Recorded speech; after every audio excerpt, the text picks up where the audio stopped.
Hello students, welcome back to our online class with Best English School.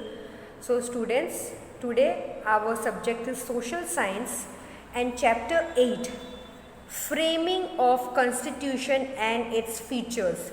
So in this video, we would like to start a new chapter, that is Framing of Constitution and its Features. That how we should have to frame the Constitution and their features. We will talk about it in this video, students. Okay, so we won't waste our time. Let's begin our chapter 8. Subject Social Science, chapter 8, Framing of Constitution and its Features. Constitution means, so firstly we will discuss that what is constitution. So constitution means any systematic collection of rules designed to govern a country's regime is known as constitution. So students, constitution means that any systematic collection, मतलब systematically collections हो rules को design करने में जो government के through वो चलेगा, means you can see rules and regulation that have been designed to govern a country's regime is known as constitution. So if basically and systematically we should have to collect it any rules designed to govern a country's regime. Countries के लिए जो rules and regulation बनाए गए हैं वो पूरा का पूरा कॉन्स्टिट्यूशन में बोला जाता है. सो अ कलेक्शन मीन्स बहुत सारे रूल्स है वो गवर्नमेंट के रीजम्स के लिए काम आते हैं, उसको कॉन्स्टिट्यूशन में बोला जाता है students. So the next topic is importance. Its importance means we will discuss the constitution's importance. Constitution is the basic and most important document. The laws of the country are based on the constitution. The country's constitution and the constitutional laws should be subject to relevant provisions. The constitution is superior to all the laws of the country. Constitution involves periodically changing requirements of the people's aspirations, expectations, interests, as well as the emotions which are high. That the reason constitution is known as a life and a basic document. So students, our constitution is a basic and important document. Constitution जो है हमारा वो basic और सबसे important documents है. You all know that our constitution is the longest constitution in the world. In written लिखे हुए में सबसे लॉन्ग कॉन्स्टिट्यूशन हमारे इंडिया का है students, and that is a very proud movement. So the laws of the country, जो हमारे country के लॉज है वो सब कुछ कॉन्स्टिट्यूशन के ऊपर ही बेस्ड है, कॉन्स्टिट्यूशन के ऊपर ही बना है. सो द कंट्रीज कॉन्स्टिट्यूशन, पूरे कंट्री का जो कॉन्स्टिट्यूशन है और कॉन्स्टिट्यूशनल लॉज है वो सबके सब एक सब्जेक्ट के रिलेटेड लगा हुआ है. There is a law connected with the subject and the constitution is superior to all the laws of the country. जितने भी लॉ है कंट्री के वो सबसे सुपीरियर मीन्स सबसे बड़ा क्या है, कॉन्स्टिट्यूशन है. And we should have to apply or maintain the constitution. The constitution involves periodically changing requirement of people's aspirations, expectations, interest, as well as the emotions which are high. So students, the constitution is periodically changing. मतलब for the requirement of the people, people's के रिक्वायरमेंट्स के through constitutions change होते रहते हैं क्योंकि उनके expectations और इंटरेस्ट भी बढ़ते रहते हैं और हाई हो जाते हैं उनके emotions. So that is the reason that constitution is known as a life and basic document. बस यही बात है कि कॉन्स्टिट्यूशन जो है वो सबसे बेसिक इम्पॉर्टेंट डॉक्यूमेंट है. Okay, now we will see the process of forming the constitution. Before independence, the British government on 25th March 1946 handed the duty to the cabinet mission of 3 members to find a solution to the questions of India's independence. On the basis of recommendation of cabinet mission, the Constituent Assembly was constituted and the structure, the constitution was decided. So students, before independence के पहले जो British government थी 25 मार्च 1946 में hand over कर दिया था सारी की सारी ड्यूटीज़ 3 मेंबर्स को, जो ही इंडियन इंडिपेंडेंस के सॉल्यूशन को ख़त्म कर दे, जो भी क्वेश्चन है उसके सॉल्यूशन निकाले. So then the cabinet mission, जो कैबिनेट मिशन था वो स्टार्ट हो गया. Then afterwards the construction, the structure of the constitution was decided. फिर जाके किस तरह से कॉन्स्टिट्यूशन बनेगा वो सारी चीज़ें डिसाइडेड होने लगी. फिर जाके वो डिसाइड हुआ. Students, Constituent Assembly comprised 385 members in which various members from different religion, caste, gender and people from various geographical diversification, political representatives and experts from variety sectors were included. Jawaharlal Nehru students, constitution assembly जो है वो 385 members से बने हुए हैं, जिसमें अलग अलग रिलीजन के, अलग कास्ट के, अलग जेंडर के और अलग अलग लोग अपने आप के थॉट्स और रिप्रेजेंटेटिव्स थे और एक्सपेक्ट कर रहे थे बहुत बड़ी काम करने के लिए. तो ये सारे में कौन कौन थे उसके बारे में बात करते हैं. Who were the main leaders to make the constitution. So who was that? Jawaharlal Nehru, Sardar Vallabh Bhai Patel, Maulana Abdul Kalam Azad, Shyam Prasad Mukherjee, M.H.P. Modi, H.V. Kamath, Frank Anthony, Kanhaiya Lal Munshi, Krishna Swami Ayyar, Baldev Singh and यूवन representative Sarojini Naidu, Vijay Lakshmi Pandit and etcetera. ये सारे के सारे लोग मेंबर्स थे कॉन्स्टिट्यूशन असेंबली के. ये सारे के सारे लोग कहाँ थे? मेंबर्स थे कॉन्स्टिट्यूशन असेंबली में. Means they all have given their prospective to make the constitution. And doctor Rajendra Prasad was the president of the constituent assembly. Doctor Rajendra Prasad president थे इस असेंबली के. A committee was appointed to draft the constitution under the chairmanship of Dr. Bhimrao Ambedkar. एक committee बनाई गई थी जिसके chairman, main leader कौन थे? भीमराव अंबेडकर मेन लीडर थे. Students, now we will see the next one. The Constitution Assembly met for 166 sessions spread over a period of 2 years, 11 months and 17 days. Members of the Assembly had discussed threadbare each and every detail of its provisions, keeping in concept the matters of constitution of different countries. In this constitution, there are 295 articles and 8 appendices. After amendments with 395 articles and 9 appendices, the Constitution was framed.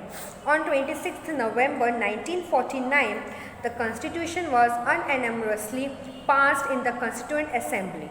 So students, ये जो Constitution Assembly है वो 166 sessions में बनाए गए थे. उसको बनाने में 2 years, 11 months and 17 days लगे थे ये कि पूरे के पूरे कॉन्स्टिट्यूशन को बनाने में. इसमें अलग अलग डिफरेंट कंट्रीज़ के भी कॉन्स्टिट्यूशन अप्लाई किए गए हैं. उनके जो इश्यूज़ है, उनके जो प्रोविजंस है उसके बारे में लिखे गए. And each and every details have been written in this constitution. So in this constitution there are 295 articles and 8 appendices. That means 395 articles and 9 appendices.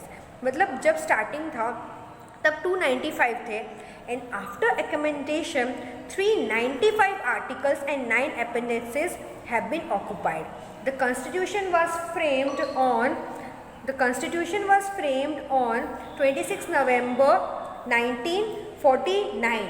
26 नवंबर 1949 को कॉन्स्टिट्यूशन फ्रेम हुआ था स्टूडेंट्स। तो उसके बाद क्या हुआ कि ऑन 26 जनवरी 1950 को हमारा कॉन्स्टिट्यूशन अप्लाई किया गया था। Means on 26 January 1950 Constitution of India came into existence and India was declared a republic nation. Means 26 जनवरी जिस दिन हम लोग रिपब्लिक डे मनाते हैं, उस 26 जनवरी 1950 को कॉन्स्टिट्यूशन इंडिया में डिक्लेयर किया गया और इंडिया को रिपब्लिक नेशन डिक्लेयर किया गया था। Thereafter, every year on 26 January, we celebrate Republic Day with national favors. In the Indian Constitution, we have 4 lions as national emblem. We all know. And our national slogan is Satyamev Jayate, means truth will always win. Satyamev Jayate का क्या है? Meaning truth will always win. The Constitution provides for citizenship, rights and duties of the people, directive principles of the state policy, union-state relations, elections, emergency provisions. Thus, the Constitution of India is the most detailed and elaborated national document. So, students, the Constitution जो citizenship के लिए provides करते हैं, rights और duties people के लोगों के duties और उनके अधिकार के लिए बोलता है, रेडिक्टिव प्रिंसिपल्स जो उनके प्रिंसिपल्स है उसके रिलेटेड होते हैं पॉलिसीज़, और ऐसे बहुत सारे प्रोविंसेस है जिसके थ्रू पूरा का पूरा कॉन्स्टिट्यूशन ऑफ इंडिया को डिक्लेयर किया, डिटेल्ड में लिखा गया है और इसको नेशनल डॉक्यूमेंट बोला गया है। मतलब इंडिया की जो कॉन्स्टिट्यूशन है वो सबसे बड़ा कॉन्स्टिट्यूशन है और इसको नेशनल डॉक्यूमेंट्स में बोला गया है स्टूडेंट्स। आई होप दैट आपको समझ में आ रहा है ये बात students. Now we will see the next one, what is preamble. So we will discuss that what is preamble. Preamble is the core and important part of Constitution. Indian Constitution begins with preamble. The words written in the preamble highlights the soul of the Constitution. So students, preamble क्या है? Preamble बहुत important part है Constitution का, जिसके through constitution start होता है, begin होता है, और ये जो वर्ड है रिटन प्रीमेबल में हाईलाइट किया गया है जो इम्पोर्टेंट चीज़ है वो students. Now I want to look this one, see over here it is written the word inscribed in the preamble are given below. Preamble में क्या बात लिखी गई है वो यहाँ पे ऑलरेडी आपके टेक्स्ट बुक में दी गई है students. See constitution of India, ये आपके प्रीमेबल है, इस तरह से प्रीमेबल का लिखा हुआ है, आप देख सकते हो इजीली। अब क्या लिखा गया है वो हम लोग पढ़ते हैं। Preamble, we the people of India having solemnly resolved to constitute India into sovereign socialist secular democratic republic to secure to all its citizens justice, social, economic and political liberty of thought, expression, belief, faith and worship, equality of status and of opportunity, and to provide among them all fraternity, assuring the dignity of the individual and the unity and integrity of the nation. In our Constituent Assembly, this 26th day of November 1949, to hereby adopt, enact and give to ourselves this Constitution. So ये Constitution के बारे में बताया गया है students कि इस time में हमारा प्रीमेबल, हमारा जो ये प्रीमेबल है उसमें ये लिखा हुआ है। I wanted to see you one more time, then afterwards we will talk the other topic of this chapter.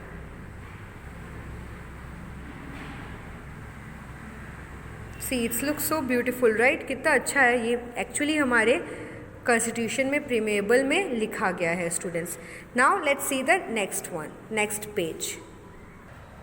So students, the preamble remained unchanged till 1976. In 1976, the word socialist secular unity and integrity of the nation were added. So students, ये जो preamble है ये 1976 तक as it is था, इसमें कोई change नहीं आया था. उसके बाद socialist, secular, unity and integrity of the nation was added. ये 4 वर्ड्स इसमें एडेड किए गए हैं. उसके बाद, किसके बाद? 1976 के बाद students. Then the preamble verbalizes the fundamental objectives of the constitution, aims, ideas and principles. These 4, the preamble straightway gives a clear insight of the rule of welfare. The preamble reflects constitution framers physique. So students, the preamble verbalizes the fundamental objects. जो preamble है वो constitution के fundamental objects के main aims होते हैं, ideas और principles. मतलब इसके कॉन्स्टिट्यूशन के जो आइडियाज़, एम्स होते हैं वो सब चीज़ें प्रीमेबल के थ्रू ही इन्फेक्ट होता है. और वो क्या होता है? रूल ऑफ वेलफेयर को बोला जाता है. एक साइट होती है, क्लियर साइट, कि हमें ये काम करना है तो वो कैसे भी करके करना है, तो उसको एक साइट को क्या बोला गया है? रूल ऑफ वेलफेयर बोला गया है. The preamble reflects constitution farmers. जो प्रीमेबल है वो कॉन्स्टिट्यूशन फार्मर्स को रिफ्लेक्ट किया है साइकिक की तरह. Okay, now we will see importance of preamble. To preamble is the preamble as a soul of the constitution is also an important necessity to understand the framing of our law or its interpretation. Preamble gives proper guidance to understand the policy behind the framing of any law. Preamble plays an important role. The preamble is a useful tool to avoid the trouble in the interpretation of the Constitution. When any ambiguity or obscure details in law arises, preamble helps in understanding and interpretation the law. Thus, preamble serves as a compass to understand the provisions of Constitution law.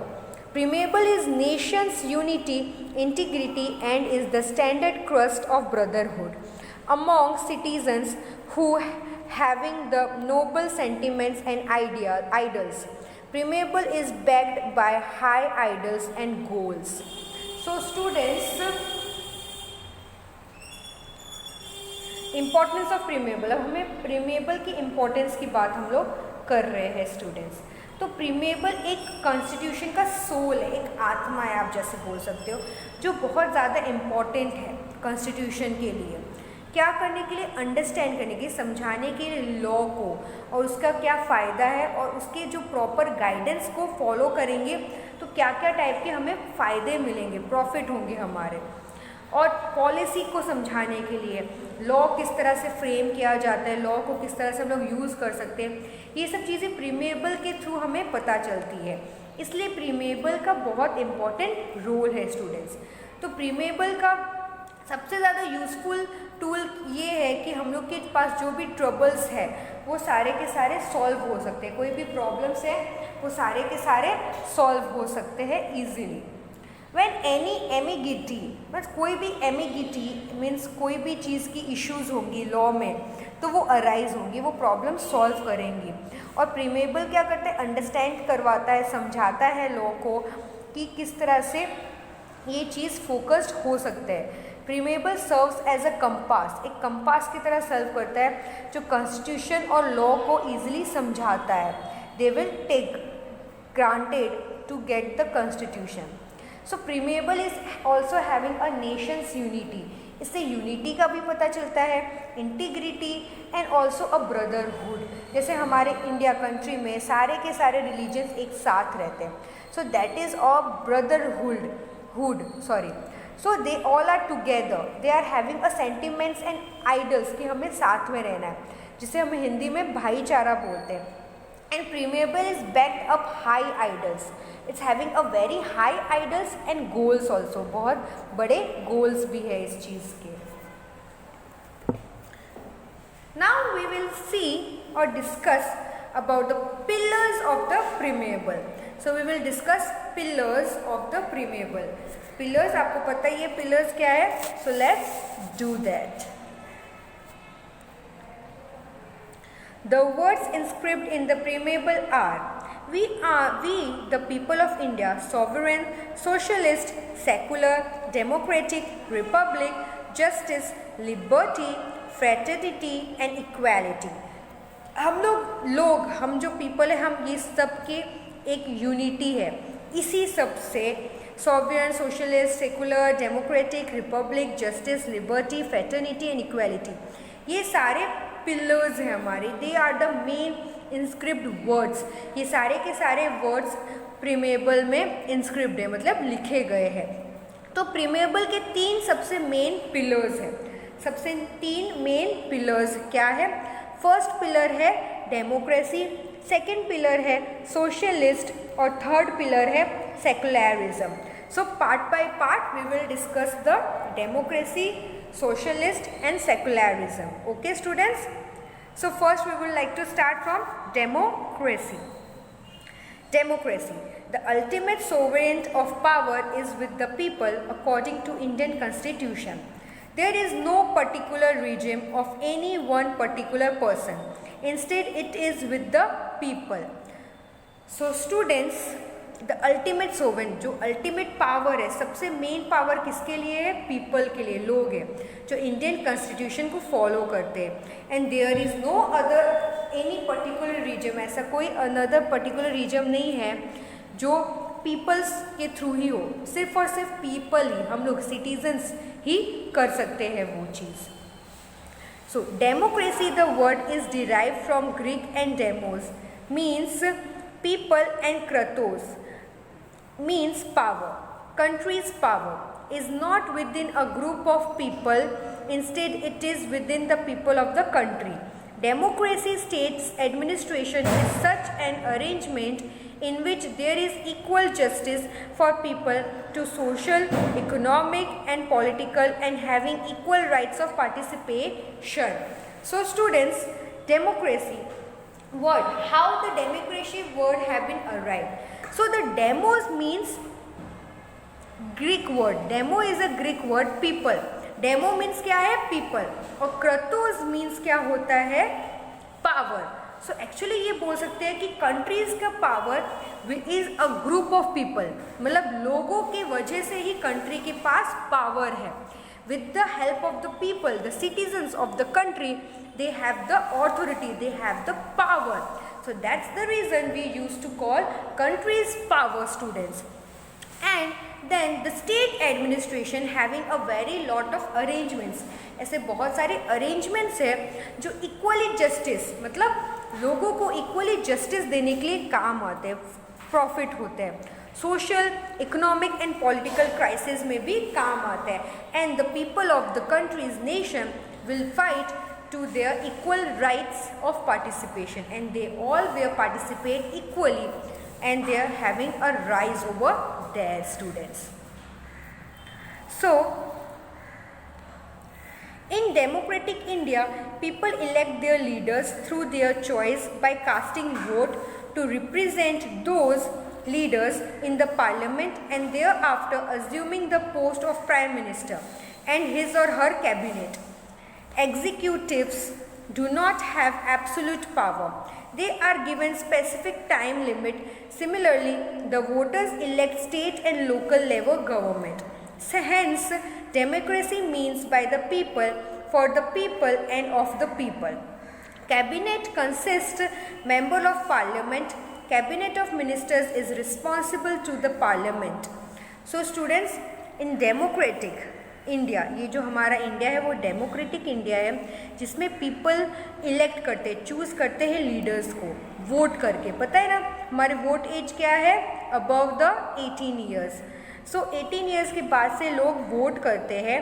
And then afterwards the parliament having the leaders, उनके पास leaders होंगे, फिर वो उनके पास post होंगे कि कौन prime minister बनेगा, और देन हिज और हर कैबिनेट, मतलब प्राइम मिनिस्टर के जो वेल फॉलोअर होंगे. ऐसे देखें तो this is not do having absolute power. ये एक पावर एब्सोल्यूट कंफर्म पावर नहीं है, इसकी भी एक लिमिट है, टाइम लिमिट है. तो जो वोटर्स है वो स्टेट और लोकल लेवल गवर्नमेंट क्रिएट करते हैं। देन द डेमोक्रेसी पीपल, मतलब जो पीपल्स है डेमोक्रेसी के, वो for the people end of the people, मतलब लोगों के लिए और लोगों से ही कैबिनेट बनता है। एंड फिर जाके वो पार्लियामेंट के मेंबर्स बनते हैं स्टूडेंट्स। एंड फिर जाके cabinet of ministers is responsible to the parliament. And then the cabinet of ministers, जो कैबिनेट मिनिस्टर्स होते हैं वो ही रिस्पॉन्सिबल है पार्लियामेंट के students. Any citizens of India who possesses required constitution eligibility can contest the election. Ministerial positions are not acquired hereditary. Each elected government has 5 years of tenure. This government works under the principles of constitution and therefore it is known as responsible government. The democratic government is based on liberty, equality and feeling of fraternity and continuously work to achieve these goals. So students, what happened is that कि कोई भी India के जो citizens हैं उनके पास भी एक time limit होती है सारे गवर्नमेंट की। तो जो एक एलिजिबिलिटी कॉन्टेस्ट होता है, इलेक्शंस होते हैं, राइट, आप सबको पता है इलेक्शंस होते हैं 5 सालों में 2 टाइप्स के इलेक्शंस होते हैं, एक स्टेट गवर्नमेंट और एक सेंट्रल गवर्नमेंट के रिलेटेड, राइट। सो वो भी एक जो गवर्नमेंट होती है वो सिर्फ 5 साल तक ही अपने राज्य कर सकते हैं। Only 5 years they are having their tenure. Then after the 5 years the government would get changed. So that's why that is known as a responsible government. जब तक वो गवर्नमेंट काम कर रहे हैं और कॉन्स्टिट्यूशन अच्छे से चला रहे हैं, they all are as a responsible government. And then the democratic government is having the liberty, equality and feeling. जो डेमोक्रेटिक गवर्नमेंट है वो लिबर्टी है उनके पास, इक्वालिटी भी है और फैटर्निटी भी है, जो उनके गोल्स को, जो उनके जो गोल्स है उसको पाने के लिए बहुत ज़्यादा हेल्प होते हैं, उनको फ़ायदा मिलता है उनके गोल्स को अचीव करने में। The constitution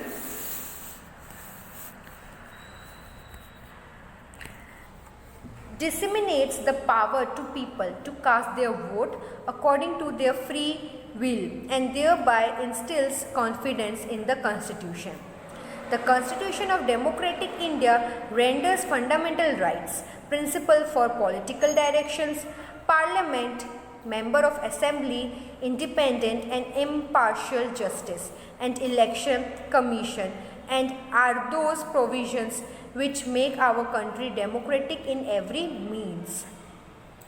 Adult suffrage means the citizen above 18 years of age can cast his or her vote to one's choice of leaders without discriminating caste, creed, religion, language, gender, education, income or birthplace. But it is essential that the citizens are enlisted in the electoral list.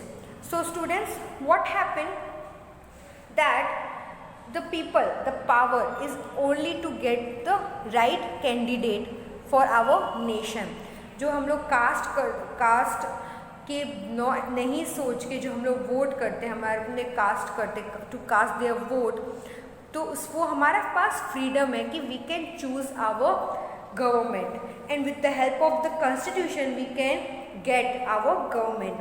constitution के जो rules है उसी के through ही हमें हमारे government मिलता है। and the constitution of democratic India, जो इंडिया है उसके constitution में fundamental rights है, political directions है कि किस डायरेक्शन में आप जा सकते हो, पार्लियामेंट के मेंबर्स होते हैं और एक जस्टिस प्रोवाइड किया जाता है, एक न्याय दिया जाता है सारे के सारे लोगों को, जिसके थ्रू क्या होता है हमारी कंट्री बहुत ज़्यादा आगे बढ़ेगा और हमारे कंट्री में बहुत सारी ऐसी चीज़ें होगी जिसमें सारे के सारे सिटीजन्स प्राउड फील करेंगे और दूसरे कंट्रीज़ को भी टक्कर दे सकते हैं। सो स्टूडेंट्स, वोट करने का एज लिमिट है 18 ईयर्स। 18 ईयर्स से छोटे लोग वोट नहीं कर सकते हैं, 18 ईयर्स से ज़्यादा बड़े लोग ही वोट कर सकते हैं। And if they cast their vote They will not think about the caste, creed or religion or language or gender और एडुकेशन, इनकम और बर्थ प्लेस। मतलब ये सब चीज़ों का कोई वैल्यू है ही नहीं जब आप वोट देते हो तब। आपको बस ये देखना है कि ये व्यक्ति काम कर रहा है कि नहीं कर रहा है। काम कर रहा हो तो वोट देने का उसको, नहीं कर रहा हो आपके जगह में, आपके प्लेस में, तो उसे वोट नहीं देने का। That is the superior part. So this were the democracy. Now we will see socialist students. Socialistic. In the year 1976 by 42th what is that? Indian Constitution Amendment.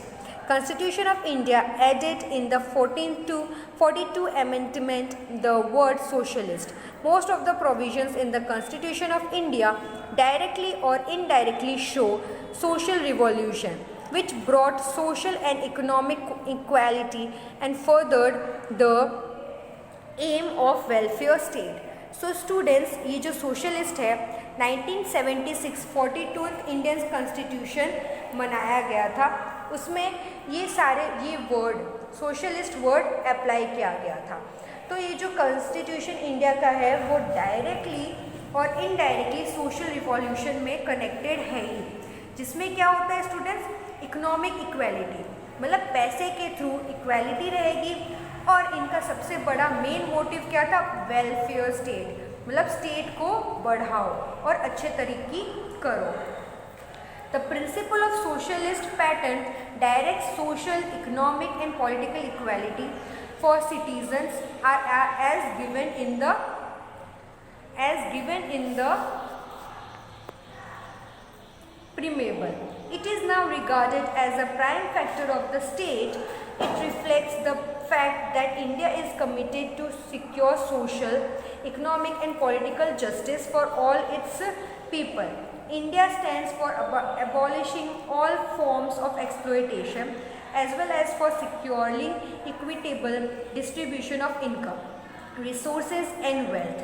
Any one particular person should not have power over all assets. Instead, everyone should have equal opportunity by getting facilities and provisions from society and thereby eliminating the discrimination of rich and poor.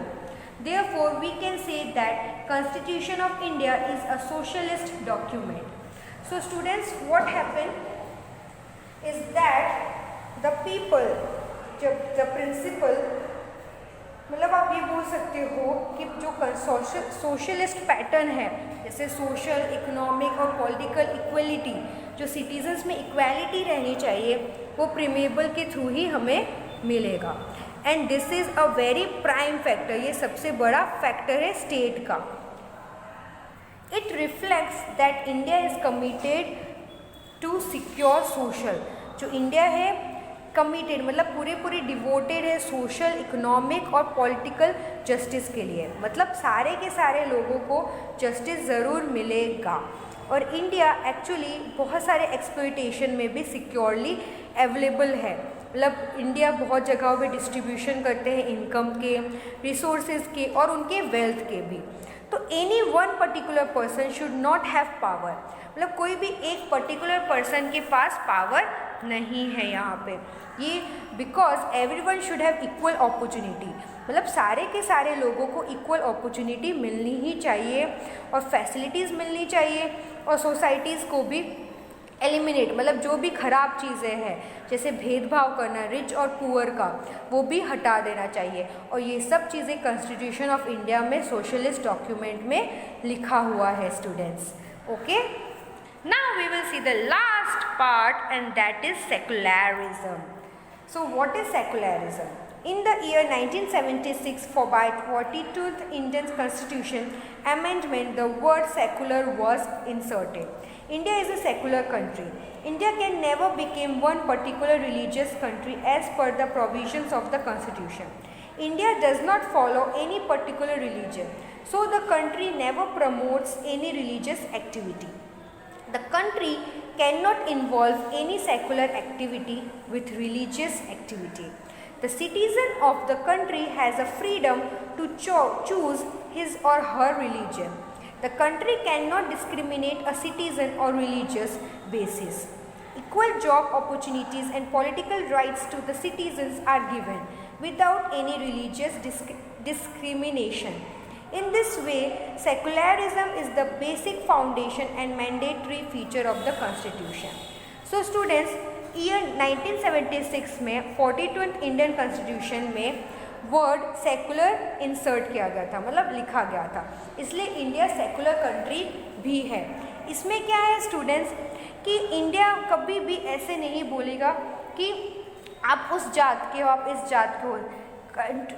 Religions के basis में India does not never follow religious concept. India कभी भी religious concept नहीं मानते। सारे के सारे लोग सारे अलग अलग रिलीजन्स के लोग साथ में रहते हैं, सारे रिलीजियस एक्टिविटीज़ करते हैं, सेकुलर एक्टिविटीज़ करते हैं, and they are having that freedom to choose his और हर रिलीजियस, मतलब वो अपने रिलीजियस फ्रीडम है, इस कंट्री में वो फ्रीडम है कि वो लोग कोई भी रिलीजियस ले सकते हैं students. And the country can not, मतलब कंट्री ऐसा कभी नहीं बोलेंगे कि आपने कभी भी कंट्री रिलीजियस बेसिस में कोई भी काम नहीं करेगी। इक्वल जॉब अपॉर्चुनिटीज़ सबको मिलेगी, पॉलिटिकल राइट्स सारे सिटीजन्स को देंगे, और कभी भी रिलीजियस के नाम पे ये चीज़ नहीं होगा कि आप बड़े हो, आप ऊंचे जात के हो, आप नीचे जात के हो, आप ये हो, आप वो हो। ऐसा कभी भी कॉन्स्टिट्यूशन में नहीं लिखा गया है कि ऐसा होगा। दैट्स द रीज़न कि secularism is having a basic foundation, मतलब इतने सारे रिलीजन साथ में रह रहे हैं और इतने प्यार से रह रहे हैं, तो कुछ बात तो होगी ना students.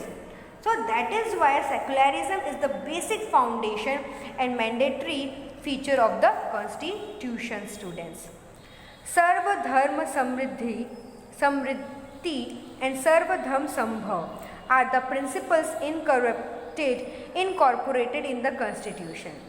So, no particular religion would be encouraged in any states. There is no prohibition on any citizen to propagate his or her religious belief, trust and faith. So, students, सर्वधर्म समृद्धि और सर्वधर्म संभव, ये मेन संभव, ये दो main principal है जो हमारे कॉन्स्टिट्यूशन में इनकॉर्पोरेटिवली है। इसका मतलब ये है स्टूडेंट्स कि आप कोई भी रिलीजन के क्यों ना हो, वो कोई भी चीज़ कोई भी स्टेट इनकरेज नहीं करेंगे। No particular reason would be encourage by any states. सारे स्टेट्स में आप जो भी कास्ट के हो वो सब होंगे अप्लाई, और ऐसे कोई भी प्रोविज़न नहीं है कि इंडिया के सिटीजन्स के लिए कि आप ये कास्ट के हो तो आपको यहाँ पे जाने नहीं मिलेगा। There is no provision on any citizen to propagate his और her religious belief and trust and faith students. This is so beautiful line, right students? There is no provision on any citizen to propagate his or her religious belief, trust and faith. So students, this were the chapter 8 constitution, framed constitution. So students, now I have completed the half part of this chapter students up to secularism. In the next topic we will discuss about the basic features of the constitution students.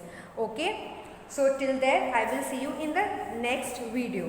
Stay home, stay safe with the help of these lines. I would like to pack up, and students, like, share and subscribe students. I'm eager to wait you that way. Okay, so bye and have a nice day.